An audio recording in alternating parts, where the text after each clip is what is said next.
These are my top movies from 2023. Alrighty, welcome to my YouTube channel. My name is Luke Sabella. I post a lot of movie reviews, movie talks, movie recommendations, movie lists from this channel. I am a filmmaker. I run a video content creation business. I am an aspiring director, actor, and screenwriter. So thank you for stumbling upon my channel. Hopefully in the future, I will post a little bit more of my work on this channel. Although I did post my short film from last year on a different channel. Anyways, this video is my top favorite movies from 2023. On my Instagram throughout the year, I've been doing deep dives on all of these movies. I kind of dive a little deeper into my favorite shots in the movie, different special things about them that I love, like the casting or the set design or the costume design, as well as a written review. So if you guys want to check those out, they're on my Instagram at LukeEZ. I've been doing this series this entire year. I started at 40 and I've been moving all the way down to 1. So I thought, what a better time to finish this series with my number 1 on New Year's of 2024. So here goes. These are my top movies from 2023. 40. The Flash. I didn't think this movie was great or fantastic, but it did have a lot of funny moments to me and some cool action and some cool cameos. 39. Talk to Me. This movie was an awesome horror movie. 38. The Marvels. I think this movie got a lot of extra hate that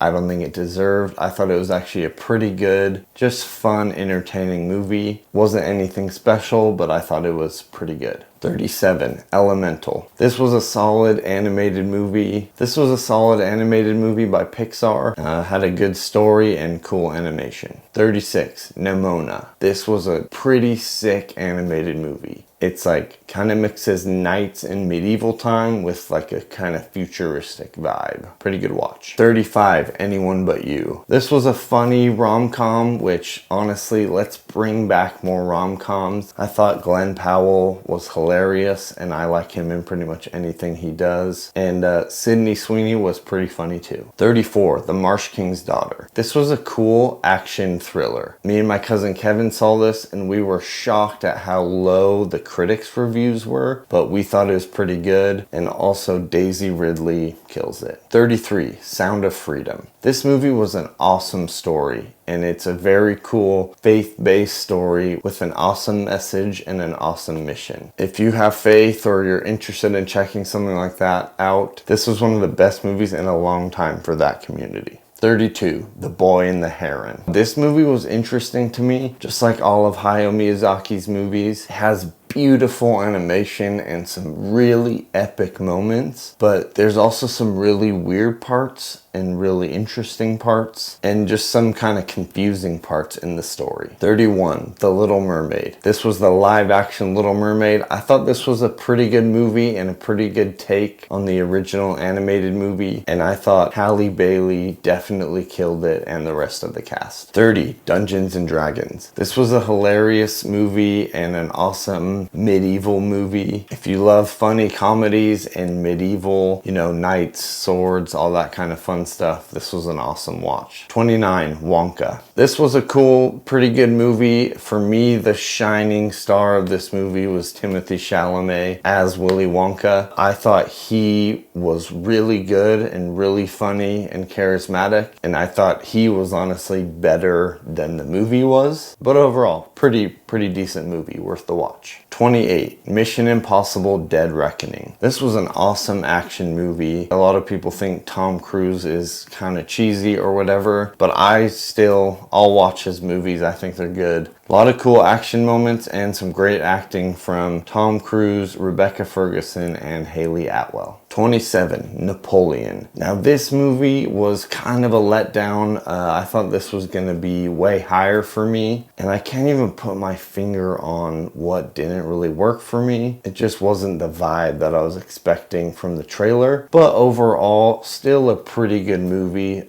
Still pretty epic. Some cool action. I think for me there's a disconnect with the humor and the seriousness. 26, The Holdovers. This is a cool movie. It reminds me of one of those older movies like Dead Poets Society or Good Will Hunting, but it's set at Christmas time, so you can also make that a Christmas watch if you want. For next Christmas, I guess. 25, The Creator. This was an epic sci-fi action movie. It looked absolutely beautiful and incredible. The story kind of faltered and lost me a little bit in some parts. A little bit of a letdown for me. Could have been a lot higher because of how cool it looked and the cool sci-fi world it had. But overall, the story kind of let me down. 24, Past Lives. This was an awesome rom-dram movie. If you're into that sort of thing, it's worth the watch. 23, Dream Scenario. This was a cool movie to me, led by Nicolas Cage. Had some cool, weird sci-fi dream, cool cinematic moments, but the story faltered a little bit, or else this would be a little higher for me. But some of the really cool dream sequences for me is why this movie is at my 23 slot. 22, Air. This was an awesome movie about the Nike and Michael Jordan relationship. Give it a watch. 21, Bottoms. This was one of my wife's favorite movies of the year, and I thought it was hilarious too. Rachel Sennett and Io Adebari killed it. They were hilarious. 20, American Fiction. I thought this was an awesome movie, and it took me on some unexpected twists and turns, and it kind of broke the fourth wall a little bit in parts, which I thought was really cool. 19, Maestro. This was a very great looking movie directed by Bradley Cooper, and he was also the lead character in it. Also Carey Mulligan, and they both killed their acting in this. And Carey Mulligan was incredible in this movie, and it looks really good too. Great directing from Bradley Cooper. 18, Boys in the Boat. This movie is an awesome sports movie, kind of similar to the movie Miracle. I don't know if you've seen that one. It's a hockey movie. This movie is directed by George Clooney, and it features a up-and-coming actor named Callum Turner. This was an awesome movie. It's about a rowing team. If you're into like underdog story sports movies, give that one a watch. 17, Asteroid City. I just love Wes Anderson, and this movie looks really great. It's a good movie for sure. Not his best by any means, but just a good fun watch, and a freaking stacked cast. So many great actors that I love were in this movie, even in small roles. 16, Killers of the Flower Moon. This movie was pretty dang good. It looked absolutely beautiful. Directed by Martin Scorsese. Leonardo DiCaprio was the main lead in this movie. Also Robert De Niro was kind of a side lead. They both killed it. Lily Gladstone as the female lead. It was honestly pretty long. Could have been shorter to achieve its point, but pretty good movie overall, and it looked great. 15, All of Us Strangers.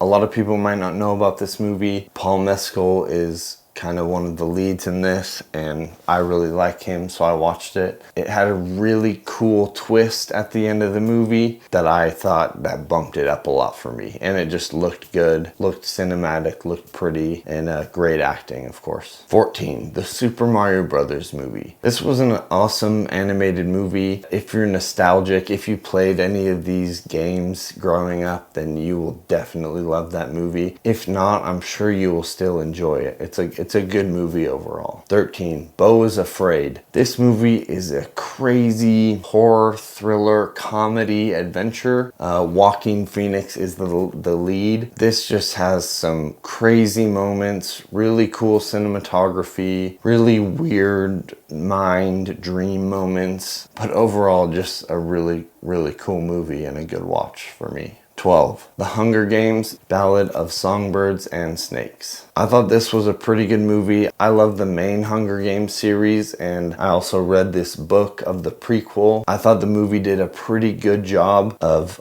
fleshing this movie out. The only thing they could have done is make it 2 parts, which I think they were trying not to do. So fitting all of this into one movie, I think, was a feat, and I loved the 2 leads in it. This featured Rachel Zegler and Tom Blythe as the leads, and they both killed it. 11, The Killer. This was a very cool, like, hitman action movie. Kind of structured interestingly. The first, like, 15 to 30 minutes of the movie were really cool to me and kind of had me hooked. Good acting from Michael Fassbender, very good cinematography, and very good directing from one of my favorite directors, David Fincher. All right, starting my top 10, here we go. Get excited, you guys. Number 10, Guardians of the Galaxy Volume 3. Some things about this movie I didn't love. The villain was kind of weird, having pretty much the whole story be about Rocket's storyline, even though some aspects of that I did love. I did think this was an awesome wrapping up of the Guardians trilogy. Overall, really good movie, great action, hilarious moments, heartfelt moments.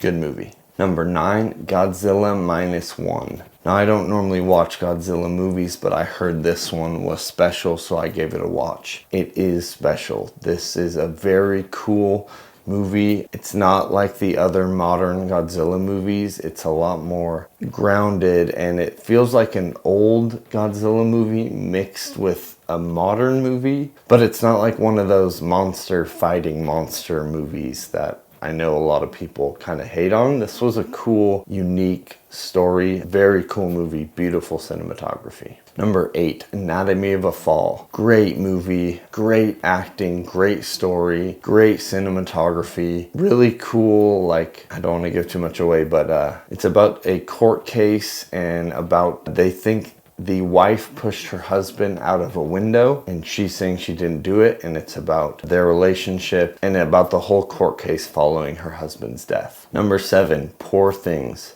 This is a crazy movie, very beautiful, very unique, so artsy and just very pleasing to look at. I did love the story, a lot of amazing comedy and hilarious moments. I do think it went over the top with its sexual stuff a little bit, in my opinion. That's why I think I bumped it down to my 7, which it probably would have been higher for me if it didn't have a lot of that sexual stuff. It just went a little too far, in my opinion. Number 6, Spider-Man Across the Spider-Verse. Another beautiful movie. This is animation, but it's beautiful animation. I think it bumped down a little bit for me because it's a to-be-continued movie, and so the ending didn't fully wrap up for me. But overall, great, amazing movie. Can't wait for the next one. Number 5, Barbie. Now, a lot of people, I don't know, didn't love this movie. I thought it was amazing. Hilarious comedy, beautiful sets, cool cinematography. So just beautiful and colorful, the world that they created. It lacks a little bit in the story for me towards the end. But overall, this is a movie, I'm probably going to watch it like once a year. I think Margot Robbie and especially Ryan Gosling absolutely killed it. Number 4, Priscilla. This is an story about Elvis and his wife Priscilla. Beautifully shot and directed and acted. Jacob Elordi is Elvis and Kaylee Spaney is Priscilla, and they both absolutely killed it. Definitely try and watch that one, especially if you're interested in Elvis at all. That movie actually does something really unique that I haven't seen a lot of other movies do, where the two main characters, Elvis and Priscilla, it only gets like close up and solo shots of them two, and any other side characters, it only gets like far away shot, not really far away, but like it only gets, you know, further away shots of those side characters, and it gets close-up shots only of the two main characters. And I thought that was a really cool, unique thing that I've never seen done in a movie. Number 3, Saltburn.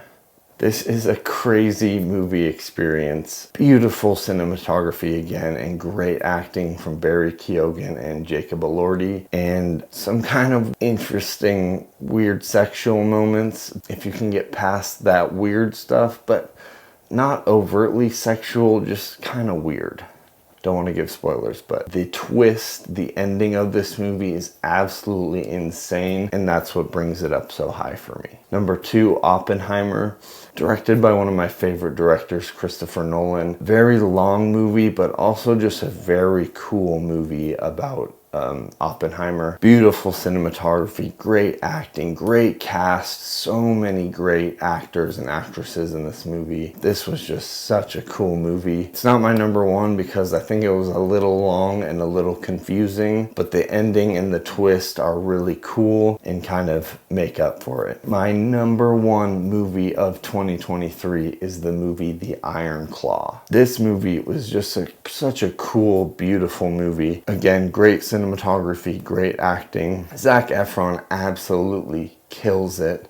So do all the other guys, but he was the shining star for me. And it's a very sad movie overall, but it ends happily, which I feel like outweighs the sadness overall of the movie. And I just thought this was a great movie with a great message. It's a movie about family and brothers, which I loved. I have brothers. And it also kind of has themes of toxic masculinity and just some awesome family stuff and stuff like that. This is a very cool movie. I definitely love this one, and it outweighed all the other ones. This was my favorite movie of 2023. Definitely makes me cry, but it also makes me laugh and it hypes me up. And the ending makes me cry, but in a good way. The ending is a good cry. So let me know if you've seen this one. Let me know if you've seen any of these. Let me know what you think I left out. Let me know what you like out of my list. And thank you so much for watching, and stay tuned for more movie videos. And Happy New Year, you guys. Hope you had a great 2024 and looking forward to 2025. All right, peace out. Love you. Thanks for watching this long video.